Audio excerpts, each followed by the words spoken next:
감사합니다. 자, 오늘 에스라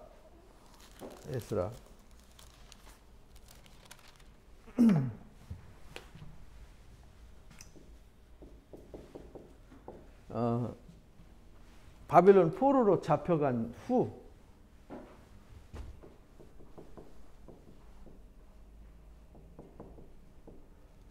남유다 왕국이 이제 바벨론 포로로 잡혀가잖아요. 이때가 이제 605년, 597년, 586년 이렇게 이제 1차, 2차, 3차 포로로 끌려간 때란 말이에요. 이렇게 가고 이 에스라는 언제 얘기냐면 포로에서 이제 귀환하는 얘기입니다. 귀환 이야기. 그러니까 성경 이야기는 바빌론 포로로 이 상황을 가지고 이야기하실 때 첫 번째는 포로 직전에, 두 번째는 포로 후에, 세 번째는 포로에서 귀환 이야기, 이렇게 이제, 그리고 남은 자 이야기, 이렇게 이제 네 개로 구분이 되어져요. 네 개로. 포로 직전에는 이게 이제 스바냐, 하박국, 그 다음에 예레미야, 그 다음에 얘가 아니라 렘이지, 렘.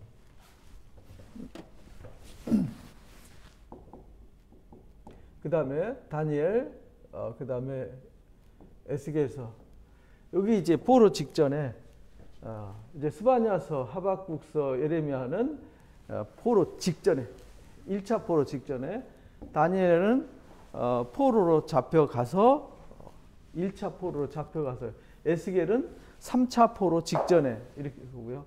그 다음에 이제 포로 후에 여기 있잖아요. 586년부터 이 에스라 때에 스룹바벨 때 1차 귀환을 하게 되는데, 귀환 역사가 1차 귀환, 2차 귀환, 3차 귀환 이렇게 이제 귀환 돌아오잖아요. 돌아오는데 예레미야가 예언한 대로, 선지자들이 예언한 대로 돌아와요. 그러니까 역사는 하나님이 말씀하시고 말씀에 예정하신 예정의 섭리를 따라서 움직여지는 거예요. 이때가 538년이에요. 그러니까 여기 벌써 86년 마지막 3차 포로로 잡혀갈 때까지만 해도 한 50년 가까이 되잖아요. 여기 이제 1차 포로 때까지만 70년이 되는 거죠. 그리고 이 두 번째 귀환은 458년이에요. 굉장히 좀, 여기도 상당히 갭이 있죠? 거의 80년이라는 갭이 있습니다. 여기는 50년, 여기는 80년이라는 갭이 있어요. 그리고 3차 포로는 이제 444년, 이거 다 BC죠? BC. 주전. 그래서 요 공간에, 여기 붕 떠 있는 요 공간의 이야기가 뭐냐면 에스더 얘기입니다. 에스더 이야기. 요때가 이제 요때부터 여기 포로로 돌아오기, 그러니까 여기죠. 여기 요 중간에, 거기 중간이 아니라 표시가 잘못됐습니다. 여기 1차 포로와 2차 포로 귀환 요 사이에 이제 에스더 이야기가 나옵니다. 이때 이제 아하스웨로 왕이라고 하는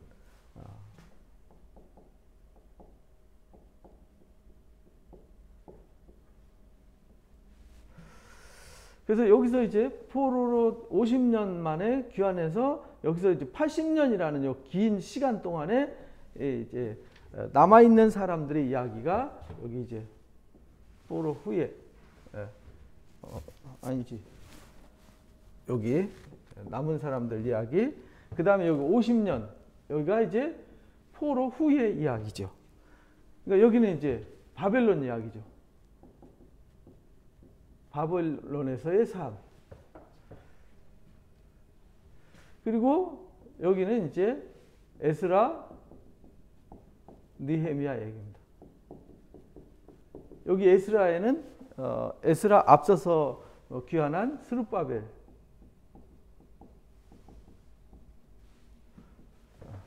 여기가 1차, 여기 1차 귀환이 스룹바벨. 2차 귀환이 에스라. 여기가 느헤미야. 이렇게 되는 거죠. 그리고 1차와 2차 사이에 80년 그 기간 동안에 있었던 얘기가 에스더 이야기, 곧 남은 자 이야기입니다. 남은 자. 그 바빌론 땅에 남아있는 사람들 이야기. 그리고 여기도 이제 바빌론 포로에 아직은 남아있지만 포로에서 아직 돌아오지 않은 상태. 1차, 2차, 3차 포로 여기 과정. 요때 이야기가 주로 다룬 것이 다니엘입니다. 다니엘에서 1장부터 5장까지가 요때 이야기가 담겨져 있죠. 그래서 지금 요 상황을 우리가 잘 이해를 하고 에스라를 봐야 되는데 사실은 그냥 에스라를 읽죠. 그러니까 일반 성도들은 공부 안 하고 읽으면 어렵죠. 무슨 내용인지. 왜냐하면 이 상황 속에서 이야기하는 거잖아요. 포로로 잡혀가기 전에 이야기를 왜 포로로 잡혀갔는지 이야기를 알려면 예레미야서, 하박국서, 스바냐서를 읽어야 되고 그리고 그들에게 무엇을 예언했는지 무엇을 예고하셨는지를 알아야 되는 것이죠. 그 다음에 이제 포로에서 남아있어요. 포로에서 남아있을 때 하나님이 그럼 이들을 버리셨느냐? 포로로 잡혀간 다음에 버리셨느냐? 버린 것이 아니라 하나님이 다니엘과 세 친구를 통해서 거기서도 하나님이 함께 하셨다. 또 1차 포로 귀환 후에도 80년이라는 시간 동안에 남아있는 사람들을 위해서 하나님이 일하셨다. 그래서 모르드게와 에스더 이야기를 통해서 유대인들이 몰살할 위기에서도 거기서도 하나님이 그들과 함께 하셨다. 귀환하지 않고 남아있는 자들도 하나님이 지키셨다. 그리고 2차, 3차 포로에서 돌아온 사람들은 많지 않잖아요. 그때 1차 포로 때 들어온 것이 거의 한 5만 명 가까이 들어왔고요. 전체 다 합치면 10만 명도 채 안 들어왔어요. 그래서 남아있는 사람들을 위해서 일하신 하나님. 근데 다 돌아온 게 아니고 남아있는 사람들이 전 세계에 뿔뿔이 흩어지면서 이제 복음의 징검다리 역할을 하게 되는 거죠. 그래서 요때 요 바빌론 전체 여기 포로 후에 2번, 3번, 4번 요때 생긴 것이 뭐냐면 회당이라고 하는 문화가 생긴 겁니다. 회당이라는 문화가 생겼고 그 다음에 이들의 직업이 상업, 무역업이죠. 상업, 그 다음에 교육, 행정, 정치 이런 쪽으로 바뀌어버리죠. 그래서 유대인들이 양이나 키우고 농사만 짓던 사람들이 이 바빌론 포로 때부터 직업이 바뀌고 그걸로 인해서 헬라 제국이 건설되어졌을 때 페르시아 제국이 이들을 돌아가라 하고 돌아간 후에 헬라 제국이 등장해서 폴리스 국가를 세웁니다. 폴리스. 그래서 폴리스 국가였던 헬라 사람들이 가는 데마다 도시를 세우죠. 그래서 그 거점 도시마다 유대인들이 돈 벌기 위해서 여기 직업이 생긴 사람들이 뿔뿔이 흩어져서 거주를 하게 되죠. 그리고 거기에 뭐가 이용되냐? 회당이라고 하는 문화가 생겨서 거기서 신앙을 유지하고 그 회당이 사도행전 이후에 나오는 복음을 전하는 징검다리 역할을 하게 됐다. 그러니까 이 모든 역사의 과정은 예수님이 오시고 온 땅에 복음을 전하기 위한 한 과정이었다라는 것을 우리가 이제 공부한 겁니다. 그리고 하나님은 남아있는 사람들에게 항상 어디에 있든지, 왜냐하면 유대인들은 꼭 예루살렘에만 하나님이 계시다라는 잘못된 개념을 가지고 있었어요. 한정된 장소 개념, 공간 개념. 근데 하나님은 여기에도 계셨다. 바벨론 포로의 상황 속에서도 계셨다. 어디를 가나 하나님은 함께 하신다. 이걸 이제 보여주신 거죠. 그리고 이제 다시 돌아와서 다시 언약 공동체를 세워서 예수 그리스도에게로 이끌어가는 역사를 공부하게 된 것입니다. 그래서 지금 우리가 공부하는 것은 지금 에스라. 근데 에스라서에 에스라와 느헤미야는 원래 한 권의 책이었어요. 탈무드나 히브리 성경에서는 원래 한 권의 책이었는데 우리 이제 기독교가 이걸 두 개로 분리시켜 놓은 거죠. 그래서 이제 에스라서 느헤미야서 8장에 보면은 7장 8장에 보면은 이게 에스라와 느헤미야 같은 때 사람으로 나오잖아요. 느헤미야가 돌아왔을 때 에스라가 강대상을 만들어 놓고 성경을 읽고 가르쳤던 이야기가 나옵니다.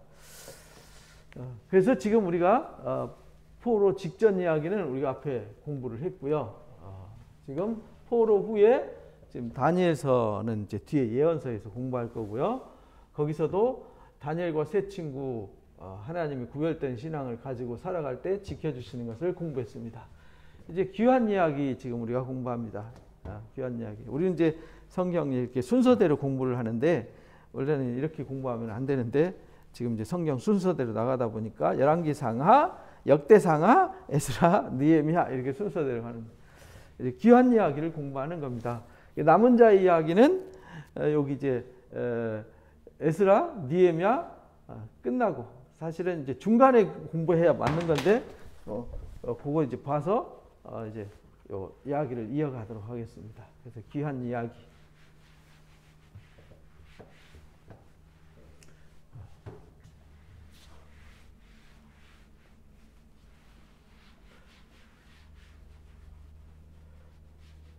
그래서 귀한 이야기. 그래서 1차 포로 이야기를 에스라가 쓰는 겁니다. 요때 에스라가 귀환하는데 그 앞에 귀환하게 된 이야기를 쓰게 되는 것입니다.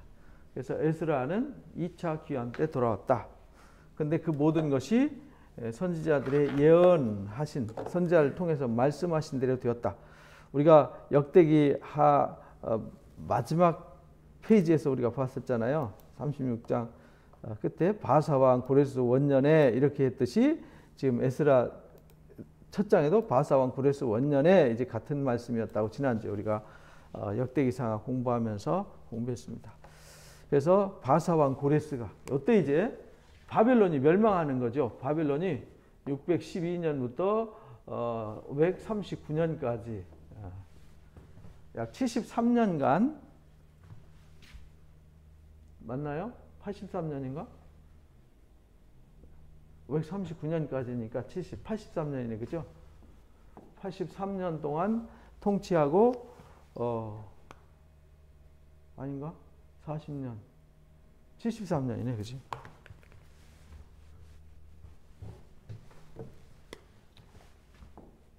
어, 73년이 맞죠?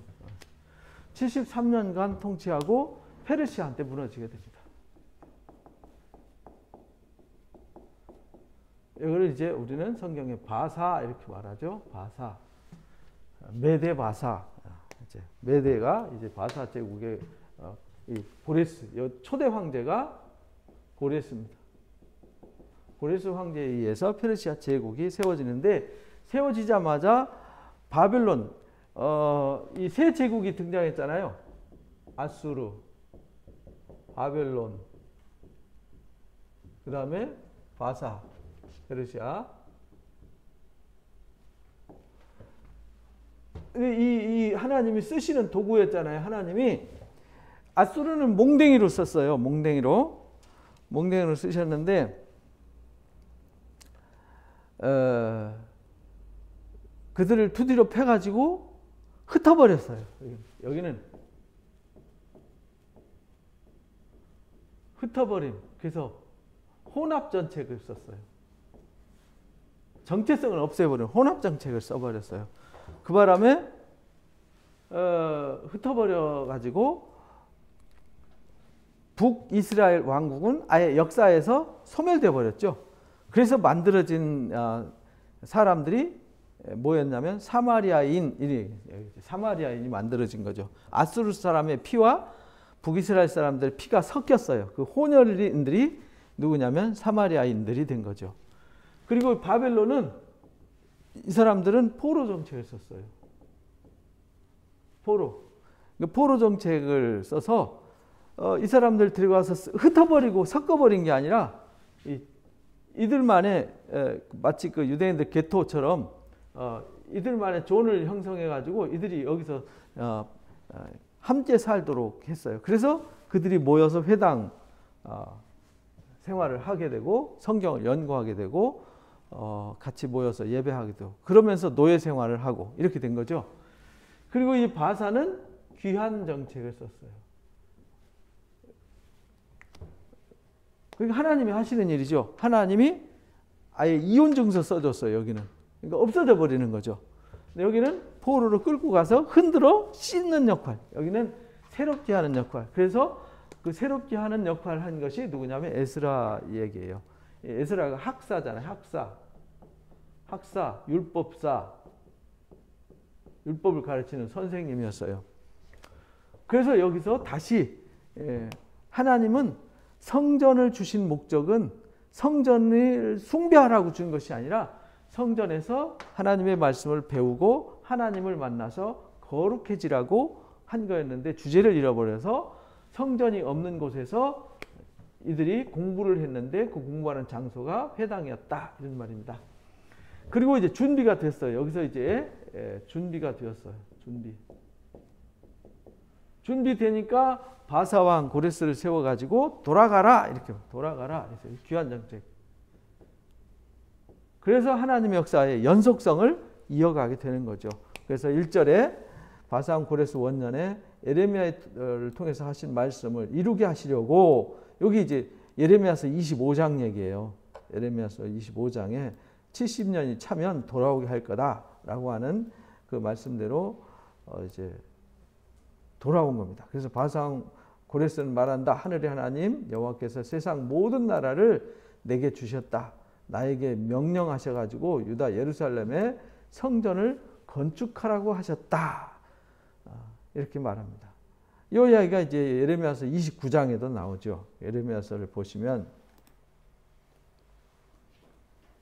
25장에 요시야 아들 여호야김 때 얘기죠. 바벨론 왕 느부갓네살 원년에 요때 이제 1차 포로로 잡혀가는 거잖아요. 선지자 예레미야가 유다 모든 백성들한테 말합니다. 요시야 왕 13째 해부터 오늘까지 23년 동안 하나님의 말씀이 예레미야한테 임했어요. 그래서 23년째 지금 참 예레미야도 답답하죠. 23년째 계속 이 말씀을 회개하라고 외치고 있는 거죠. 그런데 꾸준히 일렀는데 순종하지 않았어요. 말씀을 듣지 않았어요. 요즘 사람들과 똑같은 것 같아요. 요즘 사람도 말씀 들으라고 그렇게 꾸준히 막 일러도 관심 갖는 사람 별로 없잖아요. 그러므로 여호와께서 그의 모든 종 선지자들을 너에게 끊임없이 보냈으나 순종치 않으며 귀를 기울여 듣지 않았다. 그래서 각자의 악한 일과 악행을 버리고 돌아오라. 그러면 조상들에게 영원까지 그 준 땅에서 살게 한다라고 했는데 그들이 안 들어서 바빌론 포로로 끌어가기 위해서 느부갓네살을 들어 쓰신 거예요. 너희는 다른 신을 따라다니며 섬기거나 경배하지 말고 너희 손으로 만든 것으로 우상으로 노엽게 하지 말라. 그러면 너희가 해를 당하지 아니하리라 했으나 순종하지 않았어요. 내 손으로 만든 것으로 나의 노여움을 일으켜 스스로 해하였느니라. 인간은요 과거나 현재나 미래나 똑같습니다. 완악하고 말 안 듣고 고집세고 자기 소견에 좋을 대로 사는 것은 인간의 아주 본성이죠. 인간은 완악한 존재입니다. 그럼에도 불구하고 하나님은 사랑하는 자들을 살리기 위해서 일하시는 거죠. 그래서 이렇게 말씀하세요. 근데 너희가 듣지 않았어요. 보라, 내 종이라 그러잖아요. 북쪽 모든 종족과 내 종 바벨론 왕 느부갓네살을 불러다가 이 땅과 그 주민과 사방 모든 나라를 쳐서 진멸할 거다. 그리고 놀램과 비웃음거리가 되고 땅에서 영원히 폐허가 되게 할 거다. 근데 신명기 말씀에 28장이 그랬잖아요. 너희가 이 말씀을 떠나서 불순종하면 하나님이 이렇게 남의 나라를 포로로 끌려가서 비웃음거리 조롱거리가 되게 할 거다 했는데 그 말씀대로 느부갓네살을 통해서 그걸 이루는 거죠. 그래서 그 중에서 즐거운 소리, 신랑의 소리, 신부의 소리, 맷돌 소리, 그들의 삶이 아예 없어져 버린다는 거죠. 폐허가 되어 버린다는 거예요. 폐허가 되어 놀랄 일이 될 것이며 이 민족을 70년 동안 바벨론 왕을 섬기게 할 거다. 그래서 여기 70년 섬기는 거예요. 그래서 여기 바벨론 왕이 73년 동안 하나님에 의해서 쓰여 받는 거예요. 그래서 다니엘한테 이 이야기를 보여주신 거죠. 느부갓네살이 환상 본 거를 해석해 준 이야기. 두 가지를 해석해 줬잖아요. 금신상, 큰 신상과 큰 나무 비유를 통해서 가르쳐 주셨습니다. 70년이 끝나면, 그래서 12절에 70년이 끝나면 내가 바벨론 왕과 그의 나라와 갈대아인의 땅을 그 죄악으로 말미암아 벌하여 영원히 폐허가 되게 한다. 고레스 황제를 통해서 이렇게 했어요. 그래서 예레미야가 모든 민족을 향하여 예언하고 이 책에 기록된 나의 모든 말을 그 땅에 임하게 하리라. 그래서 그 땅에 다 그들이 임해서 진짜 바벨론 포로로 끌려갔고 70년이 찬 후에 스룹바벨을 통해서 귀환하시는 이야기를 가르치는 거죠. 그래서 여러 민족과 큰 왕들이 그들로 자기들 섬기게 할 것이나 그들의 행위나 그들의 손이 행한 대로 갚을 거다. 29장에도 이제 마지막 이제 시드기야 때의 일이죠. 그때 고니아는 왕과 왕후와 궁중 내시와 유다와 예루살렘 고관들과 기능공과 토공들이 예루살렘에 떠난 후 2차 포로로 잡혀간 때죠. 예? 여기 2차 포로 때. 여기 이제 여호야김, 여기는 여호야긴, 여기는 김, 여기는 시드기야 이렇게 되잖아요. 이렇게 되는데 2차 포로로 끌려간 후 유다 왕 시드기야가 바빌론으로 보내어 바빌론 왕 느부갓네살에게 가게 한 사반의 아들 엘리사와 힐기야의 아들 그말의 편으로 편지를 써서 보냅니다. 이스라엘 하나님께서 예루살렘에서 바빌론으로 사로잡혀 가게 한 모든 포로들에게 이같이 말씀하시니라.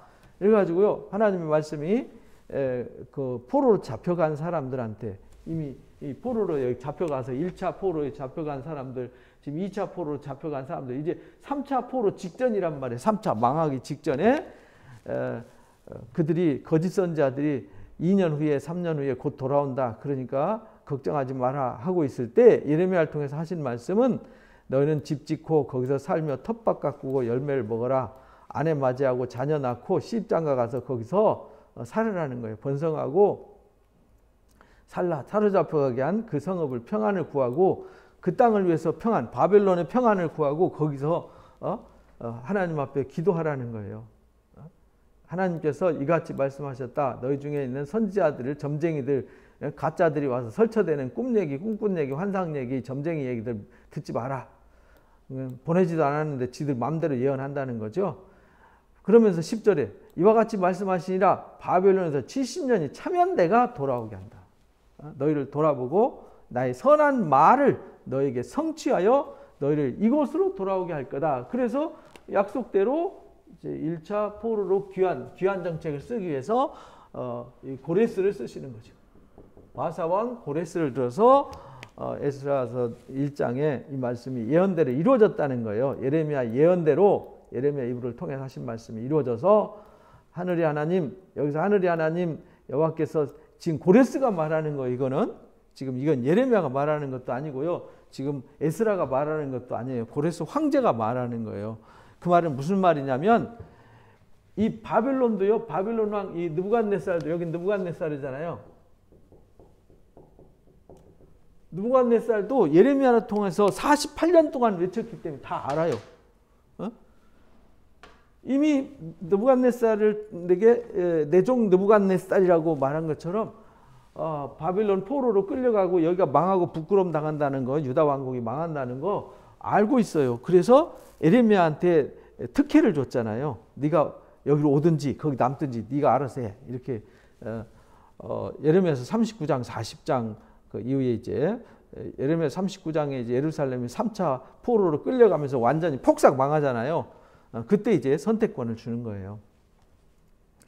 근데 페르시아 황제도 그 사실을 알아요. 그래서 하나님의 예언, 쉽게 말하면 이 고레스 황제는 하나님을 섬기는 사람은 아닌데 이스라엘 백성들의 신의 이야기를 들어서 그 신들이 자기를 왕으로 삼았다. 그 예언한 말씀을 알아요. 그래서 고대 신탁이라고 그러죠. 신탁. 신들이 나를 왕으로 세웠다. 유대인들이 섬기는 그 신이 나한테 예언했는데 나를 예언했는데 내가 이렇게 왕이 됐다. 그러니까 너희 돌아가라 이렇게 말하는 거예요. 하늘의 하나님 여호와께서 세상 모든 나라를 나한테 주셨다. 이게 이제 이사야서 45장에서 우리가 말씀 들었잖아요. 이스라엘의 하나님은 참 신이다. 그러면서 고레스가 고백하는 거예요. 왜냐하면 고레스가 황제가 될 수 없는 사람이었거든요. 서자가 돼가지고요.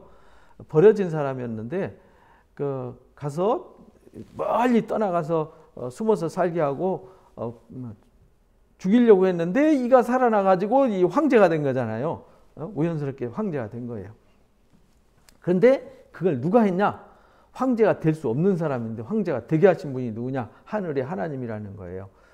너희 중에 그의 백성 된 자는 다 유다 예루살렘으로 올라가라 이렇게 명령해요. 이스라엘 하나님 여호와의 성전을 건축하라. 여기 이제 이사야서 45장에 나오는 그대로잖아요.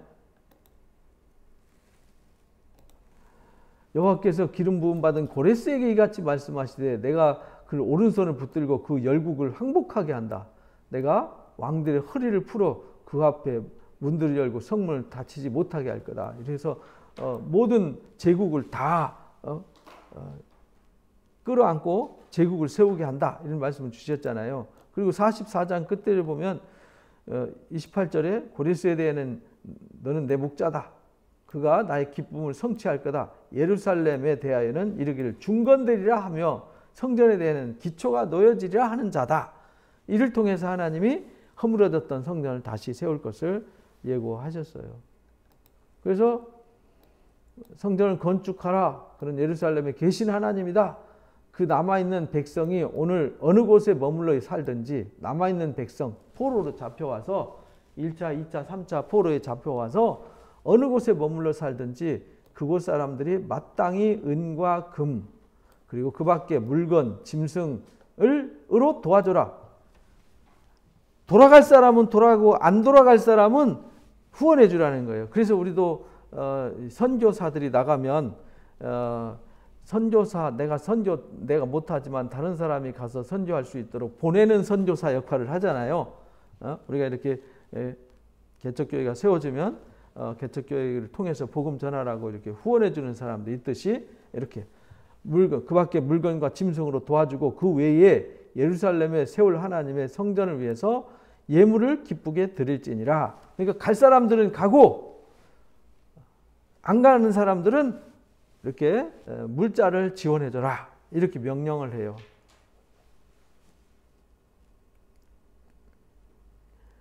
근데 이때 가라 할 때 갈 사람이 있고 안 갈 사람이 있잖아요. 근데 누가 갔냐? 정말 예루살렘에 가서 이 성전을 다시 세우고 하나님 역사를 다시 읽어야 되겠다는 막 가슴이 불타는 사람들만 돌아온 거예요. 왜냐하면 이 지금 1차, 2차, 3차 포로 여기 돌아올 때까지 이 기간이 1차에 온 사람들은 벌써 70년이라는 세월이 지났잖아요. 70년이라는 긴 세월 동안 내 자리 잡아가지고 삶의 터전 만들어놨는데 그 땅이 어떻게 됐는지도 모르고 가봤자 기다리는 사람도 없고 이미 다 폐허가 돼서 다른 사람들이 다 점령해서 살고 있는데 가서 그들과 싸워서 그 땅을 다시 개발하고 맨 땅에 헤딩하러 가야 된다 이 말이죠. 근데 목숨 걸고 가다가 강도 만나서 죽을지도 모르고요. 어떤 일이 있을지도 몰라요. 그러니까 목숨 걸고 가는 거예요. 자기 모든 걸 다 팔아서 자기 목숨을 걸고 가는 겁니다. 순교의 믿음으로 가는 거죠. 이에 유다와 베냐민 족속과 제사장들과 레위인들과 마음이 하나님께 감동받은 사람만 올라가는 거예요. 아무나 가는 게 아니에요. 그래서 이게 바울이 교회를 개척할 때에도 하나님의 감동받은 사람들이 교회를 개척했잖아요. 그래서 땅끝까지 복음을 전했던 거고요. 오늘날도 교회 개척은 아무나 하지 않아요. 아무나 하는 게 아니라 정말 성령이 감동돼서 목숨을 걸고 하는 사람들에 의해서 교회가 오늘까지 세워져 온 거예요. 그래서 그 마음이 하나님께 감동받고 올라가서 예루살렘의 여호와의 성전을 건축하고자 하는 자가 다 일어났더라. 이게 막 가슴 뛰는 사람들만 온 겁니다. 그래서 이때 이제 약 49,050명 정도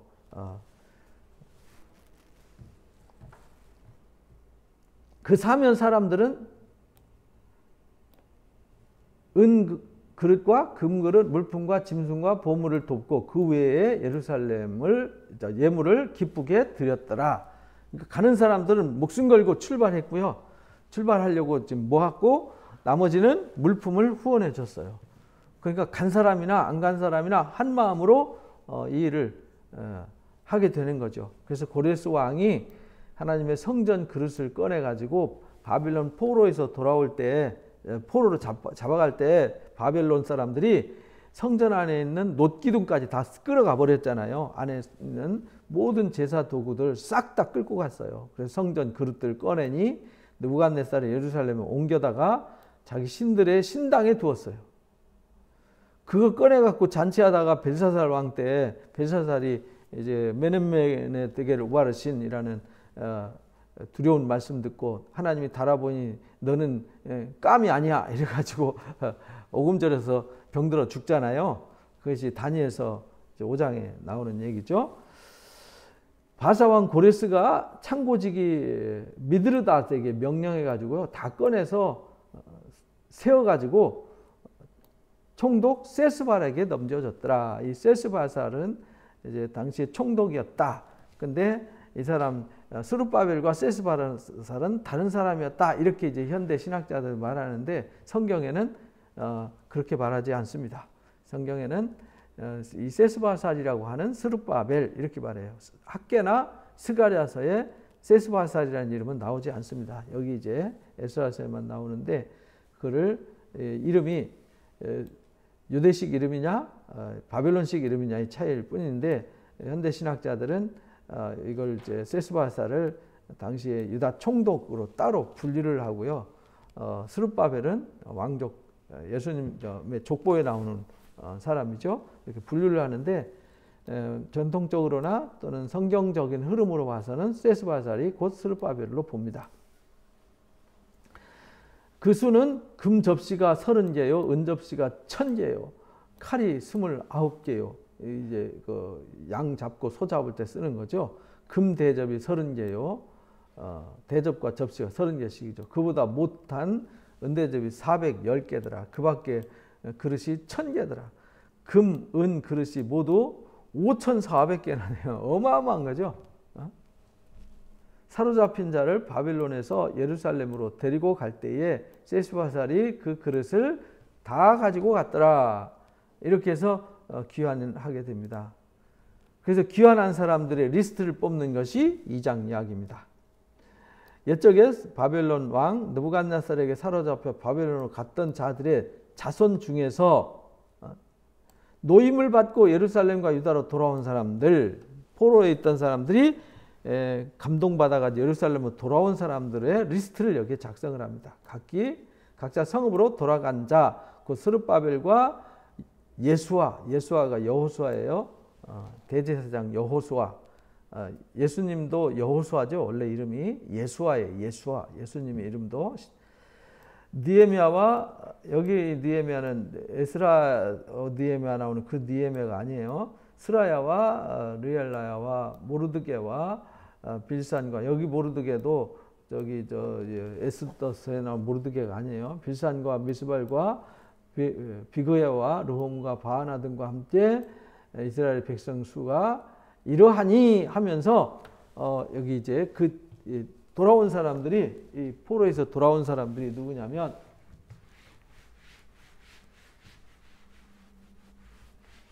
유다 베냐민 지파의 족장들, 그러니까 이 족장들을 중심으로 해서 이제 유다 지파, 유다 이제 백성들, 그 다음에 레위인들, 제사장들, 그 다음에 느디님 사람들, 이렇게 이제 오게 돼요. 근데 여기 이제 이 사람들 돌아올 때 이 족보를 쓰는데 이 족보는 역대기에 기록됐듯이 족보는 이들의 정체성이에요. 족보는 유대인들의 정체성이고 삶이고 모든 것이에요. 족보에 없으면 사람이 아니에요. 우리나라도 족보 없는 인간은 사람 취급하지 않았잖아요. 옛날에는. 지금은 뭐 세상이 변했으니까 그렇죠.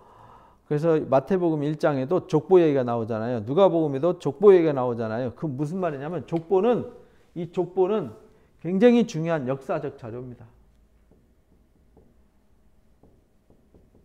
역사적 자료라는 말은 증거라는 뜻입니다. 증거. 하나님이 택한 사람들의 계보기 때문에 이건요 역사적 증거예요. 저희 집에도 족보가 있는데 족보책 보니까 이것만한 백과사전 두께가 돼요. 거기 보니까 막 옛날 아주 오래 때부터 이렇게 살아왔던 사람들의 계보가 쫙 다 펴져 있는데 거기에 제 이름도 있더라고요. 이게 쉽게 말하면 성경에 말하는 생명의 책이에요. 생명의 책. 이 생명의 책에 농명이 된 사람들이라는 의미가 여기서 나온 거예요. 하나님의 인정하는 계보, 하나님의 인맞고 하나님이 택정하고 남은 사람들의 계보, 이게 뭐냐면 생명책이에요. 그러니까 족보에 있냐 없냐 이게 중요한 거죠. 그래서 이제 계시록에도 생명책 얘기가 나오는 것이 하나님의 언약에 참여해서 언약의 후손이냐 아니냐, 언약의 뿌리냐 아니냐 그걸 이제 보는 거죠. 여기도 그래서 족보는 생명과 같아요. 그래서 족보에 있냐 없냐가 그들의 삶의 미래를 결정하는 거고요. 삶의 정체성을 결정하는 거예요. 그래서 족보는 괜히 기록한 게 아니에요. 우리는 읽어보면서 이거 왜 기록한 거야 이렇게 말하지만 지금 유대인들 아이들 종교인들한테 가서 질문하면요. 너는 누구냐? 그러면은 저는 아무개 지파 12지파 중에서 아무개 지파 몇 대손 누구누구의 아들 누구누구의 손자 누구누구의 아들 누구누구의 아들 누구누구의 아들인 몇 대손 누구입니다. 이렇게 말한다고요. 그러니까 족보를 다 외워요. 12지파 족보를 다 외워서 자기는 어느 지파에 누구라는 것을 말하는 것이 지금 유대인들이 지금도 그것이 있어요. 우리도 어렸을 때 너는 누구냐? 그러면 예, 저는 성씨를 얘기하면서 저는 아무개 김씨입니다. 이씨입니다. 가씨입니다. 그 집안에 씨라고도 안 했어요. 씨는 남들이 불러줄 때 존칭이고 내가 말할 때는 조갑니다. 이갑니다. 가갑니다. 이렇게 말했죠.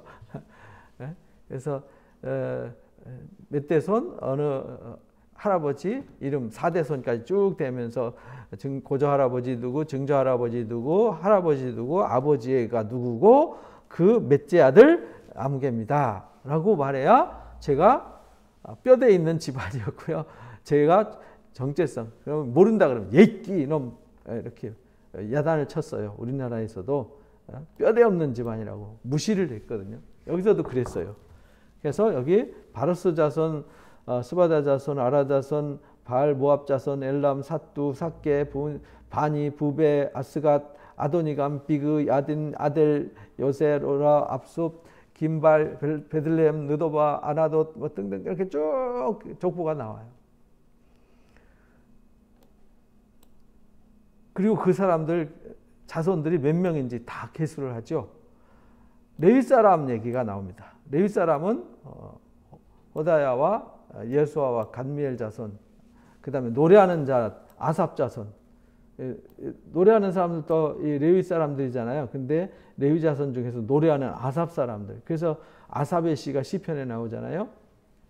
그 다음에 문지기, 느디님 사람들 이렇게 나오죠. 느디님 사람들은 누구냐면 여호수아서에 보면은 여호수아서 9장에 여부스 족속들이 가짜로 항복하고 돌아왔을 때 여호수아가 받아줬잖아요. 근데 하나님이 그걸 인정해 줬어요. 그래서 그 사람들이 물깃꽃 장작 패는 사람들의 후손이 되었거든요. 여호수아 9장 끝에 보면은 이들을 물깃꽃 장작 패는 사람들로 삼았더라 했는데 그 사람들의 자손이 누구냐면 느디님 사람들이에요. 쉽게 말하면 이방인인데 유대인으로 개종한 거예요. 쉽게 말하면 이방 사람들이 돌아와서 하나님의 하시는 봉사일에 참여한 사람들, 이게 느디님 사람들 굉장히 많아요. 그죠? 근데 여기 숫자는 안 넣어요. 그냥 시바 자손, 하수바 자손, 답바옷 자손, 게로스 자손, 이제 르바 자손 이렇게 쭉 자손 나오잖아요. 그리고 솔로몬의 신하들도 돌아와요. 2장 55절에.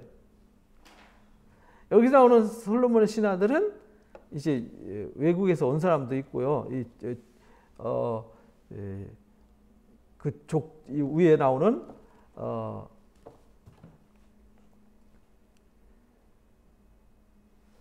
족장들의 자손에 속하지 않는 사람들이죠.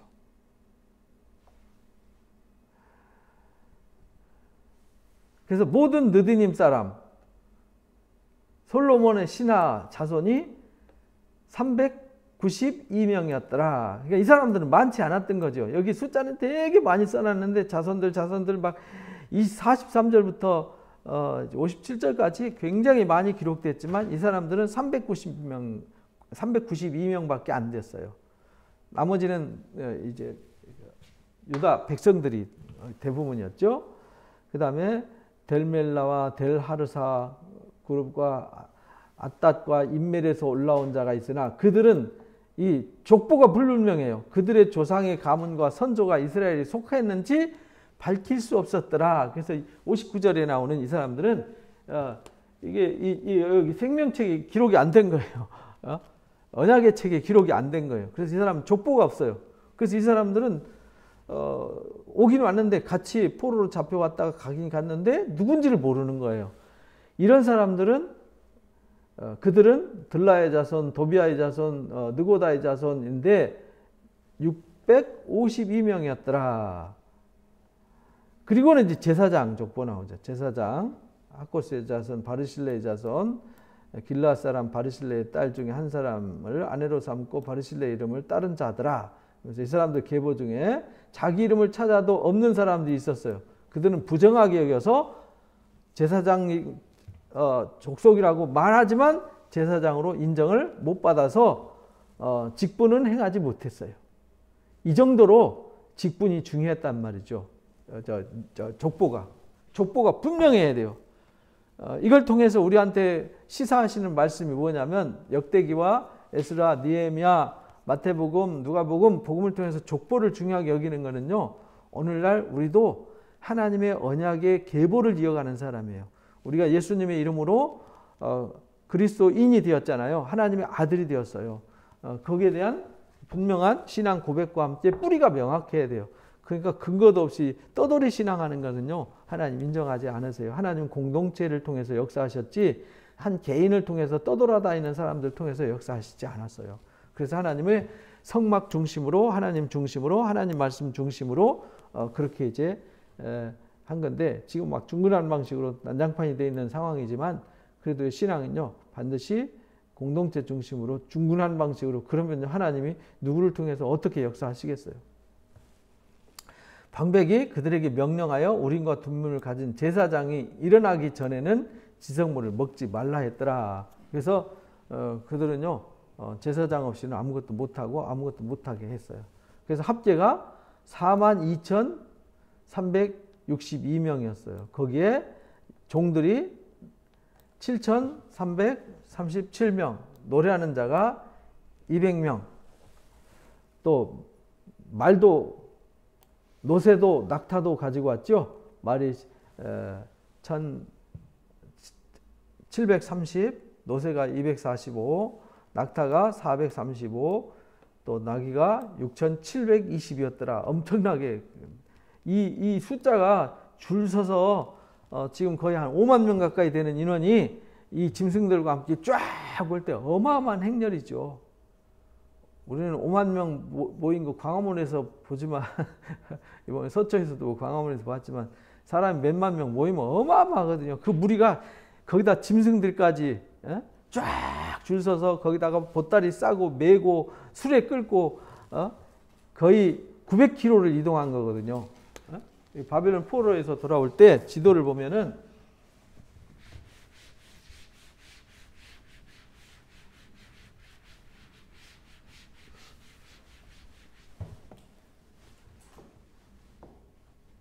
여기가 이스라엘인데 여기가 유브라테스 강이잖아요. 여기서부터 여기까지 여기 이제 수산공 이쪽에서 이렇게 오는데 여기 예루살렘까지 오는데 약 900km, 900에서 1200km 정도 돼요. 여기서 이렇게 오는데 어마어마한 거리죠. 우리 부산까지 거리가 지금 한 400km 되잖아요. 400km. 그러니까 부산을 왕복한 거리죠. 왕복한 거리보다 더 먼 거죠. 평양에서 부산을 왕복한 거리예요.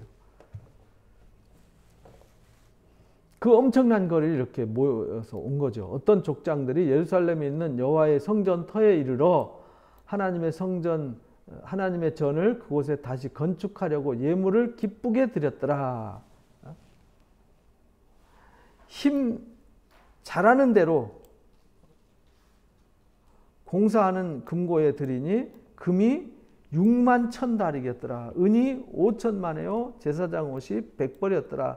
이 제사장들과 레위 사람들과 백성 몇 노래하는 자들과 문지기들과 느디님 사람들이 각자 성읍에서 살았고 각자 돌아가서 자기 성읍에서 살았고 각자 이스라엘 무리도 각자 성읍에 살았더라. 왜냐하면 가자마자 성전부터 건축하는 게 아니라 일단 삶의 터전이 있어야 되잖아요.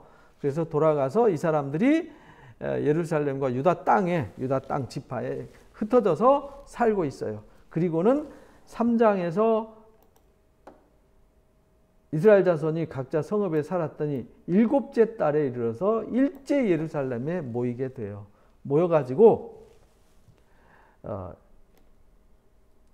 여호사닥 아들 여호수아와 그의 제사장, 그 형제 제사장들과 스알들의 아들 스룹바벨과 그 형제들이 다 일어나서 이스라엘 하나님의 제단을 만들었더라. 그래서 이제 감사 제사를 드려야 되잖아요. 제단 만들고 모세 율법에 기록한 대로 번제를 드리려 할세 무리가 모든 나라 백성을 두려워하여 제단을 그 터에 세우고 그 위에서 아침부터 저녁까지 하나님께 번제를 드렸더라. 그 주변 나라들이 아직 있어요. 가니까 이미 남들이 자리 잡고 살고 있잖아요. 그 틈바구니에 삐집고 들어간 거잖아요. 삐집고 들어가서 생각해보세요. 그 동네 사람들도 갑자기 우리가 살고 있는데 한 5만 명이 우 몰려와 보세요. 정신없죠. 상당히 두렵죠. 그런데 하나님이 막아주셔서 안 그러면 올 때 거기 있는 사람들이 길 막고 서가지고 막 전투를 했으면은 위험했을 텐데 지금 고레스 황제가 조서를 써가지고 보냈단 말이에요. 그래서 함부로 못 건드렸어요. 보호해 주신 거죠. 하나님 보호해 주셔가지고 왔는데도 그들은 두려워했어요. 왜냐하면 이미 살고 있는 사람들이 더 많으니까. 번제를 드리며 기록된 규례대로 초막절을 지켰어요. 7째 달이 초막절이잖아요. 첫째 달이 6월절이고요. 7째 달에 초막절이고 이제 셋째 달이 이제 오순절 되는 거잖아요. 이제 초막절을 지켰다는 말은 초막절을 지켜서 번제를 드리고 정수대로 날마다 드리고 그 위에 항상 드리는 번제와 초하루와 여호와의 모든 절기와 번제와 하나님의 여호와께 기쁘게 드린 예물을 드리기 시작했더라. 그래서 초막절을 지켰다는 말은 거기서 모세오경을 읽었더라 이런 말이에요. 초막절에는 모세오경을 읽는 날이에요. 그 7째 달 초하루부터 번제를 드렸으나 그때 하나님께서 성전 지대를 미처 놓지 못했더라. 그러니까 돌아와가지고 일단 자리 잡고 일단 텐트 쳐놔놓고 집 지어놔놓고 그래서 각자 삶의 터전을 마련해놓고 다 모여서 절기 지키고 이제 사명을 받은 것이 뭐냐면 성전을 건축하라 라는 명령을 받고 왔잖아요. 그래서 성전을 건축하기 위해서 이들이 모인 거예요. 제사들이 모여서 이에 석수와 목수에게 돈을 주고 시돈 사람과 드롯 사람에게 먹을 것과 마실 것 기름을 주고 바사왕 고레스의 명령대로 지금 고레스 왕의 명령대로 하는 거예요. 지금 성전 건축하는 것도 백향목과 레바논에서 요바에서 해변으로 운송해가지고 그래서 여기 레바논이 여기잖아요. 여기서 백향목을 베가지고 여기 레바논 백향목이 굉장히 많았고 이제 돌과 이제 나무를 주로 생산하는 곳이 드로아 레바논이었잖아요. 그래서 여기 예루살렘 여기로 오려면은 이 바다 지중해 바다로 나무를 피워서 바다로 끌고 내려서 바다에 띄워가지고 바다로 끌고 와서 그러니까 물에 오랫동안 바닷물에 잠가놔서 건조했기 때문에 이게 변형이 안 가죠. 그래서 여기 욥바로 와가지고 예루살렘으로 끌고 온 거예요. 우리가 욥바 갔었죠. 예루살렘에 있는 하나님의 성전에 이른 지 2년 둘째 달에 스알들의 아들 스룹바벨과 여호사의 아들 여호수아와 다른 형제 제사장들과 레위 사람들과 사로잡혔다가 예루살렘에 돌아온 자들이 공사를 시작했더라. 그래서 20세 이상의 레위인 사람들을 세워 성전 공사를 감독하게 했더라. 그래서 성전 봉사자들은 20세 이상 봉사하기, 원래는 30세부터 50세까지, 제사 봉사는 30세부터 50세까지인데 여기서 이제 20세 이상으로 이렇게 정의를 내렸어요.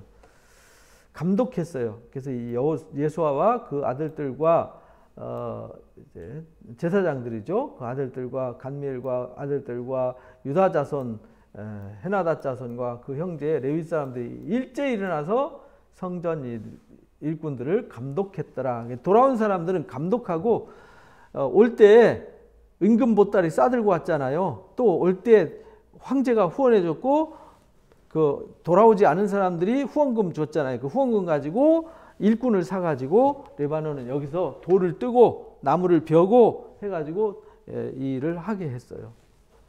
그래서 건축자가 여호와의 성전 기초를 놓을 때에 드디어 이제 성전 먹줄 튕기죠. 먹줄 이렇게 튕기고 기초를 쌓을 때 제사장들은 예복을 입고 나팔을 들고 아삽 자손 레위 사람들은 재금을 들고, 그러니까 제사장들은 원래 제사장 앞에서 나팔 불잖아요. 나팔 불면 이게 제사 드릴 때 불고 어떤 일을 시작할 때 나팔 부는 거거든요. 이제 우리가 민수기 10장에서 배웠죠. 나팔은 사람들 모을 때, 제사할 때, 전쟁할 때 이런 때 쓴다고 그랬잖아요. 그래서 이 사람들이 재금을 들고 이스라엘 왕 다윗의 규례대로 여호와를 찬송했더라. 이스라엘 왕 다윗의 규례대로가 우리가 이 역대기상 22장부터 27장까지 나오는 이야기죠. 규례대로 이렇게 제사장들과 또 이 찬양대들, 그 다음에 문지기들, 고지기들 다 이제 정해줬잖아요. 그들이 역할을 마치 그 성막에서 고앗과 게르손 무라리 자손들의 역할을 지정해 주듯이 다윗이 이제 성막이 아니라 성전에서 이제 한 나라의 제국을 세우고 한 나라에서 하나님을 섬기는 방법을 다윗 때 제정을 해준 거예요. 모세 출애굽기 때 지어줬던 것이 아니라 그거는 이제 이동하는 성막 이야기고, 그들은 이제 광야에서 함께 모여서 살았잖아요. 근데 이들은 12지파가 다 흩어져서 사니까 흩어져서 살 때에 예루살렘 성전에서 이제 성전에서 섬기는 시스템을 만들었는데 다윗이 그 시스템을 만들었더라. 근데 그때에 288명의 12명씩 24개조로 나눠가지고 찬양대를 만들어서 288명이 찬송하게 했잖아요. 그래서 여호와를 찬송하되 찬양으로 화답하며 여호와께 감사이르되 주는 지극히 선하심으로 그의 인자하심이 이스라엘에게 영원하시도다라고 찬양을 불러요. 이때 이제 막 성전 건축하고 성전을 향해서 올라가면서 신나가지고 순례자들이 부르는 순례의 찬송이 시편 120편부터 134편까지의 찬송이다라고 우리가 시편을 공부할 때 공부했죠. 모든 백성이 여호와의 성전 기초가 놓임을 보고 너무 기뻤어요. 왜냐하면 이건 불가능한 일이었잖아요. 이 사람들이 무슨 우리는 성전 돌아가기 위해서 준비하자 이래갖고 미리 적금 들고 설계도 그리고 준비하고 이런 것도 없었어요. 군사도 없었고 남의 나라에 포로로 잡혀가가지고 꼼짝 못하고 살아가는 상황 속에 스스로 돌아올 수 있는 길은 아예 없었어요. 스스로 돌아오고 스스로 성전을 건축할 수 있는 방법은 아예 없었는데 누가 하셨냐? 하나님이 하셨어요. 바사왕 고레스 황제의 마음을 움직인 분이 하나님이시거든요. 그러니까 모든 역사는 사람이 하는 것 같지만 답답하지만 결국은 하나님이 하십니다. 중요한 건 내가 할 일을 그냥 엎드려서 눈물 흘리면서 열심히 그냥 사명을 다하는 것이 우리가 할 일이에요. 나머지는 하나님이 하십니다.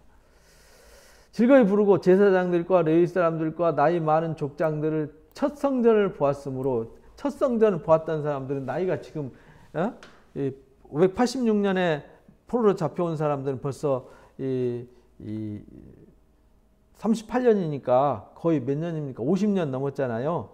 그러니까 3차 포로로 잡혀갈 때에 50년 된 사람 한 70세, 80세 막 이렇게 된 사람들이죠.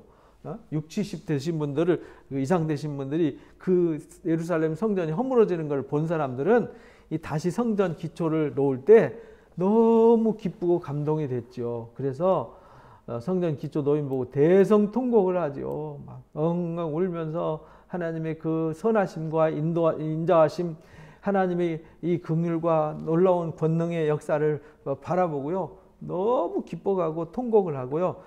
또 그걸 못 보고 그 후에 바빌론에 태어나서 온 사람도 있고 아기 때 철 모르고 잡혀갔다 온 사람도 있잖아요.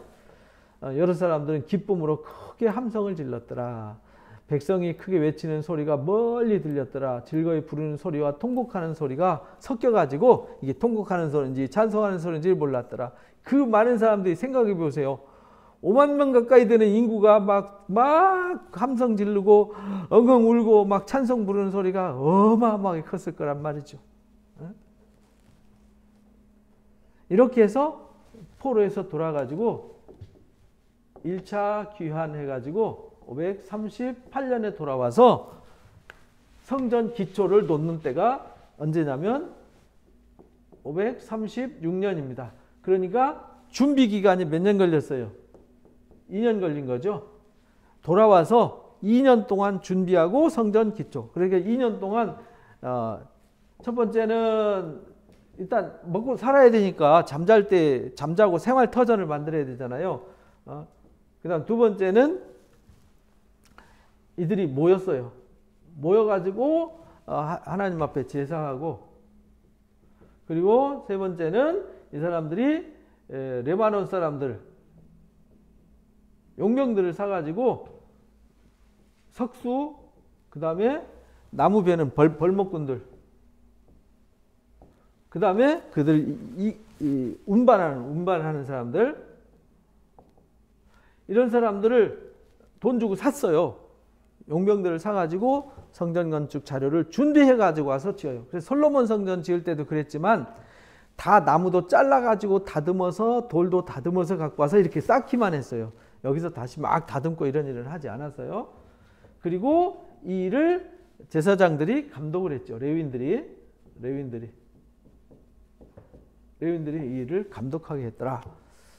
이것이 이제 3장까지 얘기입니다. 그리고 2년 만에 기초돌 먹줄 딱 튕기고, 우리가 스가랴서에 보면 나오잖아요. 스룹바벨을 통해서 먹줄을 딱 튕길 때 그거 보고 한번 먹줄 딱 튕기면서 스룹바벨을 통해서 시작했기 때문에 하나님 하신 일은 멈추지 않고 반드시 스룹바벨을 통해서 완성시키실 것이다 라는 것을 예고해 주셨어요. 근데 이들이 이때 성전 건축 준비해서 2년 동안 해놔놓고 기초만 닦아놨어요. 먹줄 튕기고 기초만 세워놔놓고 이때부터 520년까지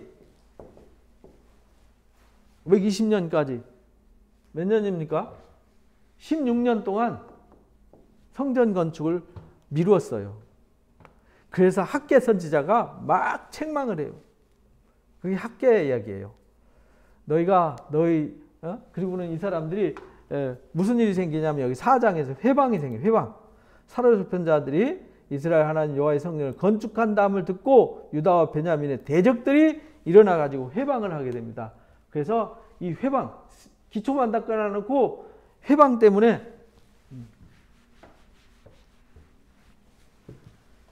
핍박이죠. 핍박, 회방 때문에 16년이라는 긴 시간 동안 손 놓고 아직 때가 아니야. 아직 때가 아닌가벼. 이래가지고는 때를 기다립니다. 16년 됐어요. 그래서 학계 선지자와 스가랴 선지자가 들고 일어나가지고 막 야단칩니다. 너희 성전을 건축하라는 사명을 받아서 왔는데 그거 안 하고 너희가 너희 집만 잘 짓고 판벽한 집에 거하는 것이 잘하는 일이냐? 학계에서 1장에 보면 나오죠. 이 성전이 황폐하였거늘 1장 4절에 보면은 너희 판벽한 집에 너희만 깨끗한 집에 거주하는 것이 옳으냐? 이제 하나님이 말씀한다. 너희 행위를 살필지니라. 너희가 많이 뿔지라도 수확이 적었고 먹을지라도 배부르지 않았고 마실지라도 흡족지 않았고 입어도 따뜻하지 않았어요. 이 말은 신앙의 본질을 잃어버리고 너희의 사명과 본질을 잃어버리고 사는 삶은 공허했어요. 공허하고 또 그들이 수고해도 하나님이 그들을 도와주지 않으셨어요. 왜? 그들 보내신 목적이 그 땅에서 잘 먹고 잘 살라고 보낸 것이 아니라 성전 건축하고 그들의 신앙을 회복시키기 위해서. 성전 건축은 단순히 건물 지으라고 보낸 게 아니라는 거죠. 신앙을 회복시키려고 보낸 건데 그들이 그 일을 하지 않았어요. 그래서 우리가 영적인 회복이 이루어지지 않은 상태에서는 우리가 아무리 세상에서 돈 많이 벌고 수고해도요, 공허함과 나중에는 그 돈이 바람 날아가듯이 바람에 나는 겨와 같이 날아갈 때 진짜 아무것도 아닌 것이 되어버리는 거죠. 그러니까 헛된 삶을 사는 거죠. 그래서 전도서에서 그 사실을 깨닫게 하는 겁니다. 너희는 산에 올라가서 나무 가져다가 성전을 건축하라 이렇게 명령합니다. 너희가 성전을 건축하지 않았기 때문에 너희가 많은 것을 받았으나 도리어 적었고 그것을 집으로 가져갔으나 하나님 불어버리셔가지고요 다 헛것이 되었어요. 무슨 까닭이냐? 하나님의 신앙, 이 신앙의 시스템, 성전을 건축하고 그들의 신앙을 회복하는 그 일을 하지 않아서 곧 내 집이 황폐했다 이 말은 성전 건축이 하지 않고 기초만 쌓이고 16년 동안 방치되어 있으니까 얼마나 흉물스러웠겠어요. 그렇죠? 각기 집으로 자기 집을 짓기 위해 빨랐다. 그러므로 하늘의 이슬이 그쳤고 너희 수고가 이제 헛됐다라고 가르칩니다.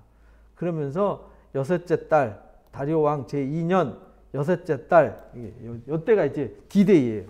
여기 이제 중요해요. 핍박하는데 기준일을 정해줍니다. 다리오 왕 제2년이니까 520년이에요. 다리오 왕이 522년에 왕이 되거든요. 그래서 520년이라는 근거가 나온 거예요. 여기 이제 538년에 돌아왔고 2년 동안 준비했으니까 이때를 기준으로 해서 여섯째 달 하나님의 명령이 주어져요. 그리고 성전 건축을 시작해요. 아홉째 달 24일 날 이날을 기준으로 해서 너희가 비교해봐. 성전을 건축한 때와 너희가 신앙의 본질을 회복하기 위해서 수고하는 일을 하는 일과 그 일을 하지 않은 때와 한번 때를 한번 비교해봐 라고 비교 분석하게 해요. 그래서 이제 금식하는 절기에 이제 그들이 엎드려서 하나님 앞에 나오고요.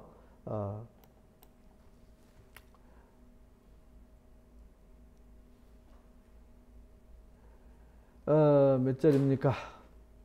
15절. 원하건대 너희는 오늘부터 있죠. 오늘부터 이전 곧 여호와의 전에 돌 위에 놓이지 않던 때. 그러니까 이 536년에 건축 시작해 놔놓고 기초만 세워 놔놓고 놀던 때. 그리고 기억해라. 그때에는 20고루 곡식 더미에 이른즉 10고루뿐이었다. 포도즙 틀에 50고루를 길렀지만 20고루뿐이었다. 쉽게 말하면 농사져봐 헛졌다 이 말이에요. 원래 쌀이 한 가마 벽실을 뿌리면은 10가마, 20가마 걷어야 되잖아요. 근데 한 가마 뿌리고 2가마 걷었다는, 그러니까 쉽게 말하면 종자나 겨우 걷었다는 얘기죠. 만군의 여호와께서 너희 손으로 지은 모든 일에 곡식을 마르게 하고 깐부기 재앙, 우박 재앙 보내가지고 헛되게 했다. 왜냐하면 너희가 내게 돌이키지 않았기 때문이다. 너희는 오늘 이전을 기억해라. 아홉째 달 24일, 그래서 9월 24일을 기준으로 삼았어요. D-Day 9월 24일, 오늘이 이게 오늘. 이날을 기준으로 삼아서 이전과 이후를 한번 계산해봐라 이렇게 말해요. 성전지대를 쌓던 날부터 기억하라. 다시 520년 성전 건축을 다시 시작해요. 그때에 이전에는 열매가 없었어요. 근데 오늘부터 내가 복 주겠다. 이렇게. 복은 언제부터 시작하냐면 오늘 내가 신앙의 본질을 회복하고 하나님 앞에 바르게 하나님의 집을 지어갈 때. 지금은 이제 건물 성전 짓는 게 아니라 내 안에 하나님의 집을 짓는 거잖아요. 지금부터 내가 하나님의 집을 지을 때 이런 말입니다.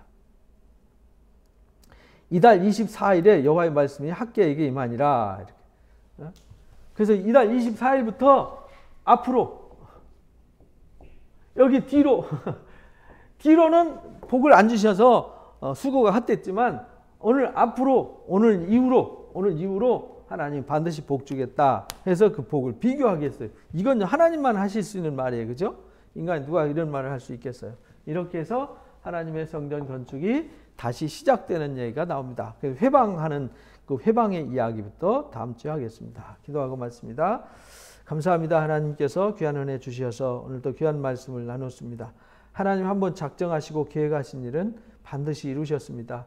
이스라엘을 출애굽시켜서 그들을 거룩한 공동체로 만들고 언약의 주님이 다시 오실 때까지 그들을 이끌어가길 원하셨지만 그들이 타락하고 부패하고 하나님 말씀을 떠나서 그들이 병들고 우상을 숭배하고 음행을 하고 결국은 그래서 그들을 흔들어 깨우기 위해서 바벨론 포로로 이끌고 가서 다시 말씀을 회복한 후에 말씀의 예레미야를 통해서 말씀하신 대로 70년이 참에 다시 돌아오게 하셔서 성전을 건축해 하셨지만 그들이 또 성전 건축하는 일조차도 주변의 핍박과 현실의 어려움 때문에 핑계하고 변명하다가 또 책망받고 야단받고 다시 하나님 말씀으로 돌아오는 모습을 보게 됩니다.